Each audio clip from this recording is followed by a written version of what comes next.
Well, what's going on? I'm the JakeOfALL, and I have a knife. No, actually, I have a problem. I'm not a problem. I'm not a problem. Okay, so we have a pool, and we have kids.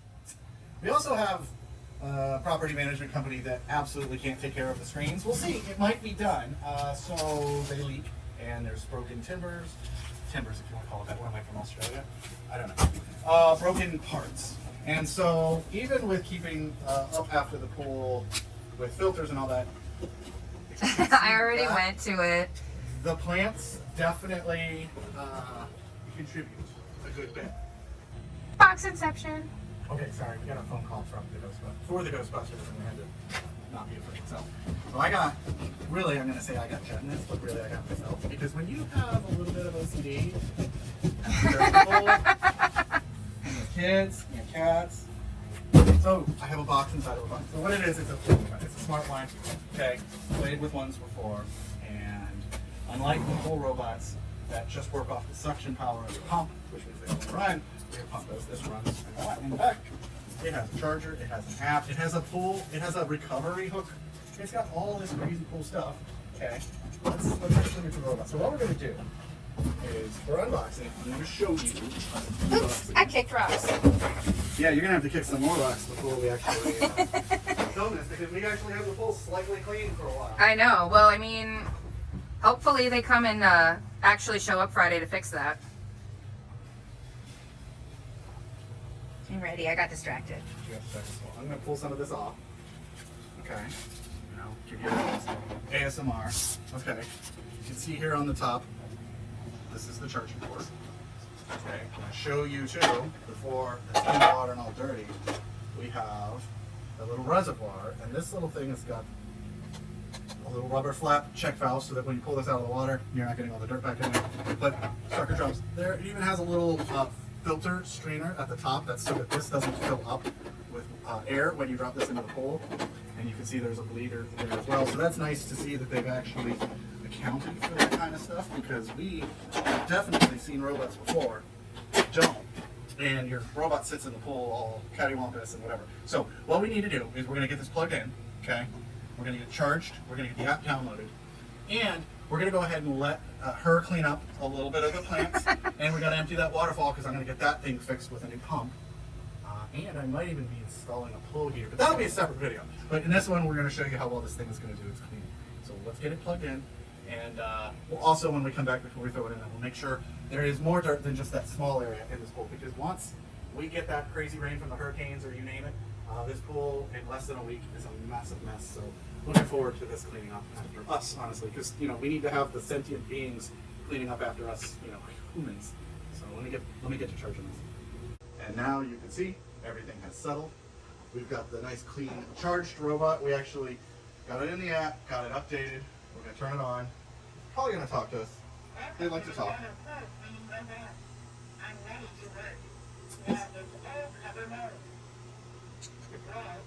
Wall only? Floor only. So you can use the app to do that, but we're going to do the floor only right now because we want to focus on that. Plus with the vines, it's nice to be able to turn that off. And if you have any of the wired lights, that stuff hangs down and this thing comes up, it will try to grab that, so we put it on floor only. And you can't obviously, like that light, take it out of the vines. So, your mileage may vary. I'm going to be casual here, and so this way you can see it. But once it starts sensing that it's in the water and doing its job, there's going to be a really strong plume, and that's when the pump turns on. So that is actually pushing it against the ground. That's how it is able to get such a great suction. And now with walls only, it's going to take a little minute here. But You mean floor only? Yes, thank you, floor only. It's going to sort of detect where it's at, then it's going to sort of come up with a pattern, and then it's just going to dry run. So what we're going to do is we're going to let it sort of figure its way out. She's going to film. This way, one, you can see it actually starting to get. But we're not going to pull this thing out of the water until the battery's dead. We're going to come back, we're going to show you. So it's going to run for 2 hours. I didn't say that. But it's set for a 2-hour mode. It can also be set for a 1-hour mode. But we're going to let it run for its 2 hours. We're going to set a timer. We're going to come back and we're going to show you. But as you can see with her filming, the areas that it's been already over, it's already doing a good job. So we'll pull it out, we'll show you what it caught, we'll show you what's left, we'll pull the basket out, and we'll show you the app. So for now, just enjoy a few clips of it cleaning, and we'll be back to hopefully a nice clean bowl.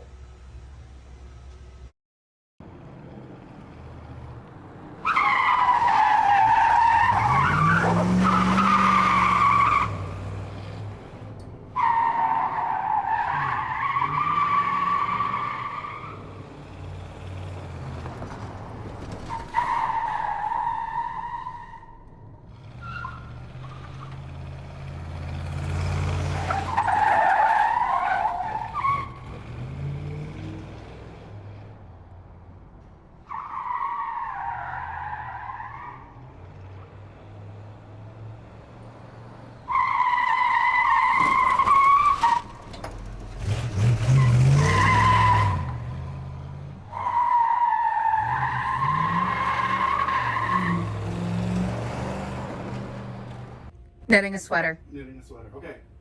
You guys might not have heard that, but we've got the camera. If you look, the pull robot is over on the side. It actually did its job. It's got this feature where it somehow knows where the sides of the pull are. Probably like a gyroscope as it starts going up the side. So when it reached the 2 hours, this is where it stopped. And as you can see, there's a good bit of cleaning. I'm going to look at the app, and we'll do it on the camera together because I also did want to show you the app. But we're going to see if we can set it to run until the battery is dead. Now maybe that is just, we'll call that a feature, right? So instead of it completely dying, it just runs for 2 hours. So like I said, we're going to pull it out here. Now I'm using the closed hook.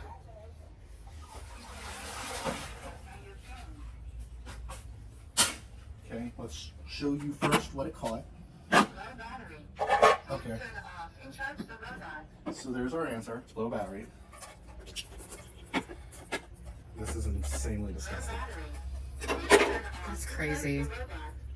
So the pool was very dirty. So at this point, I'm not gonna claim anything other than it's doing its job.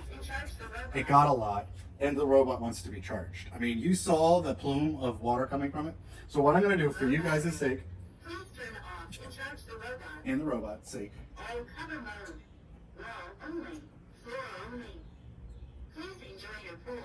we're gonna turn it off. I'm gonna go rinse this out. I'm gonna charge it, and then we will come back for again. I won't show you the app yet. Come back for again. We'll come back again, and we'll put it in, and we'll see, you know, how it cleans it. I know that this is where all of our robots go to die. Yeah, and unfortunately, unless we just look for a robot that is really tiny, I don't know how this is going to be fixed. And honestly, this is just a really bad design tool. Mm-hmm. It's a Bermuda Triangle. We survived the hurricane. Okay, so there was a change of plans. I made a promise that I was going to show you pulling it up. Again, it ran for 2 hours, did its thing, we had it charged, and then this thing called a hurricane came. So, what I've done is I cleaned out the basket. We had to move all the plants, as you can see. So it's ready for us to throw this in. It's not ready. I charged it. That's all fine and well, but there's still a chair in the pool. Somebody's in it. I mean, thank you. I'm actually using the included robot rescue hook. So that's hilarious. Yeah, no, you can see we had a hurricane. But this is a great reason to have the robot. Because even if you have a pool guy, you're going to get stuff like that in there after the hurricane. So I'm not going to show you the app now. I know I said I would. What I'm going to do is turn it on. All cover mode. Okay, so now it's going to do walls and floors. I'm going to go remove that light over there because that's one of those wired ones that we just added. These will be okay. I'll remove the temperature floating thing, but otherwise it's just going to do the whole area now.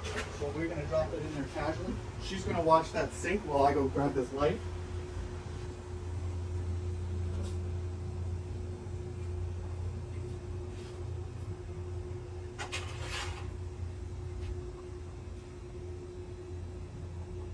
You can always tell when it's working when you see the big gust of bubbles sort of blow up from it.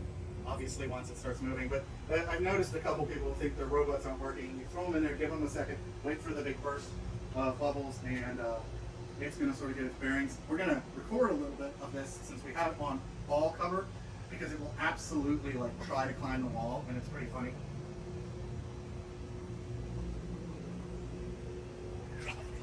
You can see how strong that is.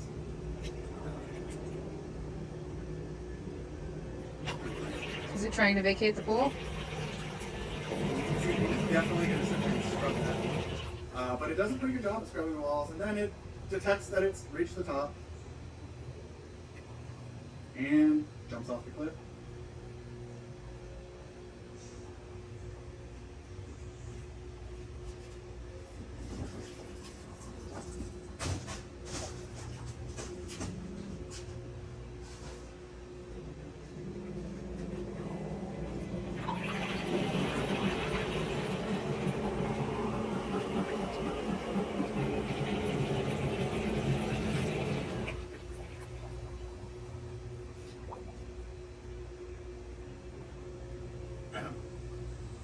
Okay, so it's having its fun. We're going to go ahead and let it run for a while. I'm not going to time lapse this. I hope you like the one time lapse. You can see how well it actually did.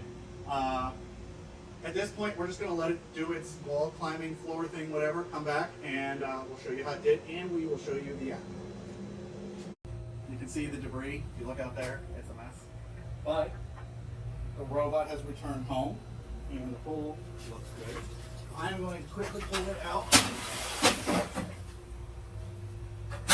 And we're going to walk out of the sun to get our feet soaking wet. I'm going to pull this out. We're going to walk over to the hose because I don't want to get this mess in the pool.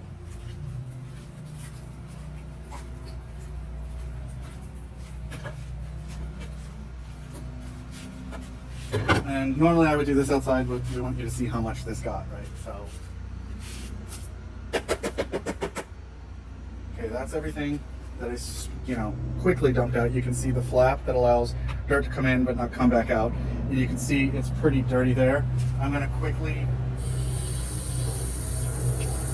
rinse this, and we're going to see how much more dirt falls out.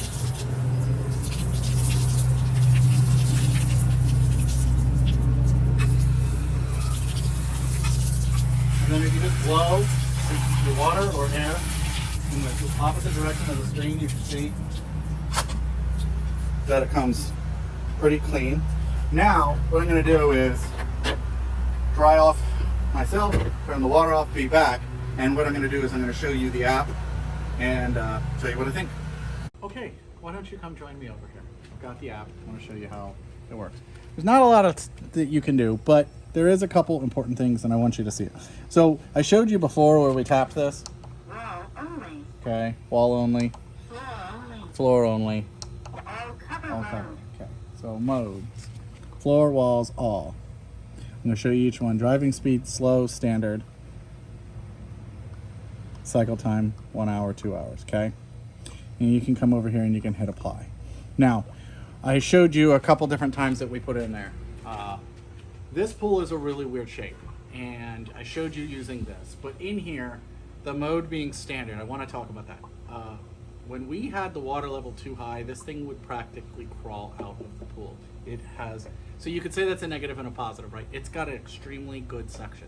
This fan that sucks, okay, it's an underwater fan, it's a propeller, whatever you would call it, motor, is sucking water in through the filter and out the top, and it's pushing it down really well, and it's sucking really well, to the point, if you look at the bottom of this thing, you can see where it's trying to focus and get everything, right? As it drives forward, stuff is being put in here, but as it drives backwards, it is actually funneling it into there. If you also watched while it was driving, every once in a while, on the, I'll call it forward because of the direction this thing looks, it would lift up. It was almost like it got a bubble. It could use a little bit more buoyancy, but the way this thing works more efficient is this, what we would call backwards, going this direction. One, it's where the scrubber is. It forces stuff into there. Two, these little paths channel all your debris. So if you noticed in the video it doing wheelies, it wasn't just because this thing likes to drag race. It was, we're not really sure. But here's the thing, we reached out to the manufacturer. I don't know if it's because they are helping us out with this video, AKA they gave us this robot, but they were very responsive, and even though we might have had it for some time, they were responsive every single time we messaged them. So it wasn't just like a fluke, like once or twice they responded. They responded right away. And what they said is come in here and use the app. And so this is where you were going to want the app. And the other thing the app will let you do is update firmware on this. And they have actually written firmware updates. So standard and slow. Now, maybe different pulls. Standard is good. Maybe a more rectangular pull without a curved wall. I don't know. But they said put the thing in slow. When we put it in slow, it did increase its battery life a little bit, but it still only runs 2 hours. So you're going to want to pull this thing out and recharge it. You certainly don't want it in the middle of the pull unless you want to get wet or you have a long pole. Granted, it comes with the hook. But we were able to recover it, charge it, throw it in. And with the Hurricane, it took 3 runs on this. So in theory, it only took 6 combined hours to clean the pool. And I mean, I had repotted plants too right before the hurricane, so there was a lot of excessive amounts of dirt that you wouldn't normally have in a pool area. Correct. And there's also the cycle time, which I showed you. It takes it from 2 hours down to 1 hour. I'm not exactly sure why you would want to run less, unless you were just trying to get it to come to the wall right before a pool party. You could set it for 1 hour. It freshens up your pool. Now, next caveat, we have a bunch of weird shapes. She's going to show you that a pool robot does not really fit over in here, and then the robots don't know what to do. Also, if you have anything like this, and you have it on all cover mode, you're going to either want to take this out of your pool, or you're going to want to turn off all cover. Because all cover means it's going to do the bottom, and it's going to climb the wall. Now, back in the app / the other caveat. We have very curved bottoms, okay? So going on floor only meant that the second the robot started detecting that curve, it didn't really know what to do. In this area, you can still kind of see there's still a little bit of dinge, as it kind of looks like, on the sidewall of the pool. Or at least it's the way the light's hitting it, but you can see the shadow in the cool area, and that's where all the dirt collects. Right, so it would avoid those areas because it thought it was a wall as soon as it detected the angle. And once we figured that out and was like, okay, we need to make sure our thermometer is out, and then we had to pull the plant vines back. For a while, we were running it on floor only because we didn't like it when it tried to eat our thermometer or the vines from the plant. But then we were also noticing that it just wanted to stay to the flattest part of the pool. So you're gonna wanna make sure that you don't have anything hanging in the water. Now, I feel like that's self-explanatory, but I wanna let you know on these things, unless you're buying something that maybe when the pool was empty and you implanted some kind of wires, is these pool robots are gonna do their best. And here's the thing, 6 hours total, that's not bad at all. Charge it, throw it in. Over a period of 2 days, that's easily doable if you got up in the morning, threw it in, and it's gonna save you a monthly cost of, well, we know it's at least $125 a month to clean a pool. And you saw how strong it was climbing up the side. So it definitely sucks just about anything up off the bottom. It sucks physical items, dirt, debris, all that kind of stuff in here, no problem. It did a pretty good job at combining it in the basket. The basket didn't get over full and it stopped working. Yeah, I mean, the pool looks good. So it's doing its job, and they've been super responsive, so we appreciate that. If you guys have ever dealt with any of these companies, you'll know that once you buy it, you know, you sort of stop hearing from them. So it's nice to hear that. And of course, as always, if you guys hop in the comments and you say, you know, hey, I bought one and they weren't responsive, things like that, we like to hear about that, because we have definitely taken down videos before where we've had other products that we like, and then their customer service, we're just hearing, you know, stories. But we're hearing great stories, and we've experienced great stories, or great experience ourselves with that. So it's a win in our book. They're not hard to use. The app is very simple, and you know, it's sort of fun to grab it, charge it, and then just toss the thing in the pool and let it do its job. Yeah, I not really much else to say. I'd say it's a JakeOfALL thumbs up. We want to thank them for sending us this unit. And being patient. Full disclosure and being patient. You know, it's crazy what can happen with, you know, a few hurricanes and crazy family changes. But also, I will put a link in the description because Prime Day. Oh yeah, there's going to be a Prime Day deal, and we liked it. It was a great tool. I think the only thing else I would say is whoever designs these pulls, do a better job. This pull shouldn't have had this weird section over here. That's stupid. That makes no sense. And a lot of these older pulls, they designed it back in the days of the robots that use the vacuum line. So yeah, this video does suck because the robot sucks. So I'm done. You guys have a great one, and now we can go enjoy this pool. As you can see, I'm sweating my butt off. Bye. Bye.